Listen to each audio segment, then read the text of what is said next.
Hi, my name is Jordana Guillén. I'm studying medicine at Catholic University. My subject is medical English, and the topic I'm going to talk about is diagnosing myasthenia gravis with an ice pack. Definition: Myasthenia gravis is a long-term neuromuscular disease that leads to varying degrees of skeletal muscle weakness. The most commonly affected muscles are those of the eyes, face, and swallowing. It can result in double vision, drooping eyelids, trouble talking, and trouble walking. Myasthenia gravis is an autoimmune disease which results from antibodies that block nicotine acetylcholine receptors at the junction between the nerve and muscle.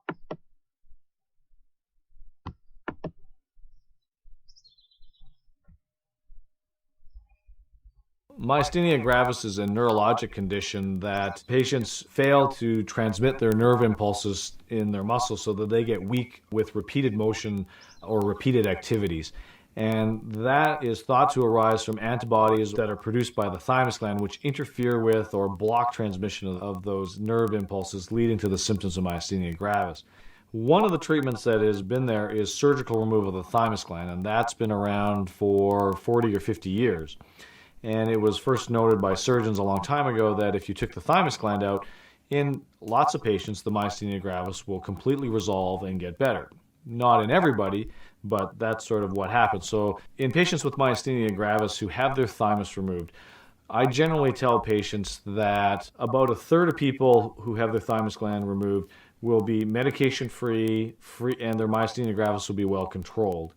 About a third of people will be on dramatically less medication, but still need some maintenance medication for their myasthenia gravis. About a third of people will see no benefit. Our thoracic group believes that the more thymus gland you take out, the better the potential chance for remission. So when we thought about all these issues and having done all these different procedures, we felt the robotic procedure still offered us the best option and the best potential outcome for patients to remove as much thymus as possible. And so that's why we sort of have settled on robotic resection as our treatment of choice for myasthenia gravis in patients who need their thymus gland removed.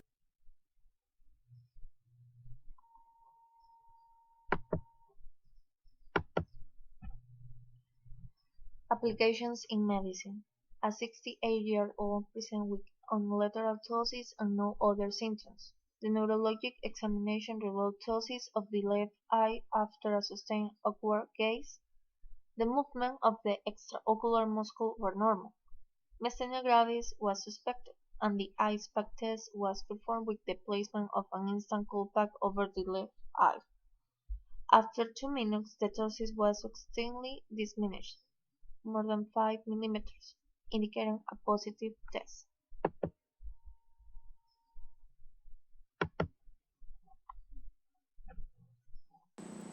Hi guys, my name's Laura and I've got myasthenia gravis.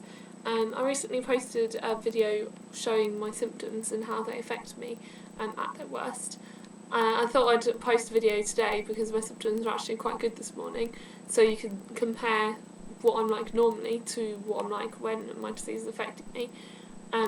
My voice is stronger today, I can pronounce my words, I can do facial expressions. I've got a slight drooping of this eye, but it's only minor, and I've got a slight weakness at the back of my throat when I swallow, but you wouldn't be able to tell today, so it's quite good just to compare to my previous video. If you search myasthenia gravis, my symptoms, my video will come up, and that shows at its worst difficulty pronouncing different words and moving my tongue as well. So yeah, okay.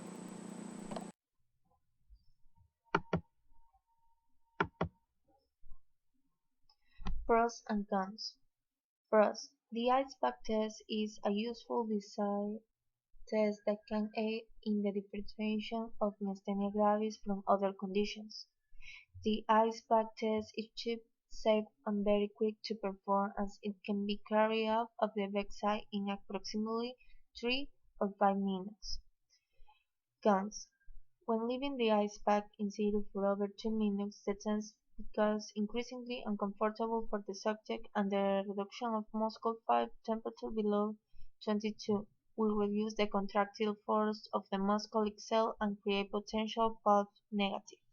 Its use in myasthenia gravis patients with no ptosis is not advised simply because it has little or no effect on ocular muscle contraction, and the diagnosis of the condition in this form can be difficult.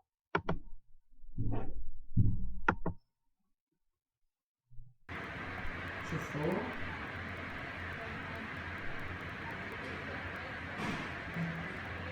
شوف سيدة أيوة على اليسار يمين فوق تحت سيدة أيوة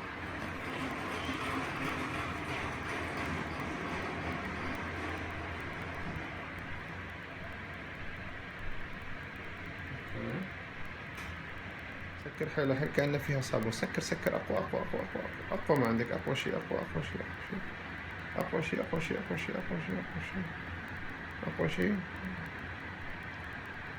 افتح أوكي شوف سيدة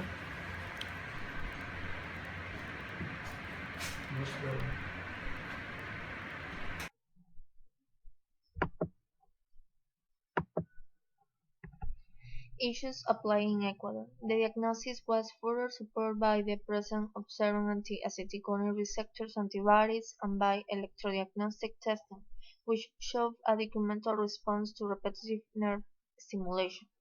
The ISPAC test can be a useful bedside test to distinguish myasthenia gravis from other causes of ptosis or ophthalmoparesis. The inhibition of acetylcholinesterase activity at a reduced muscle temperature is thought to underline the observed clinical improvement. Conclusion: the patient was treated symptomatically with pyridostigmine, and the ptosis was diminished.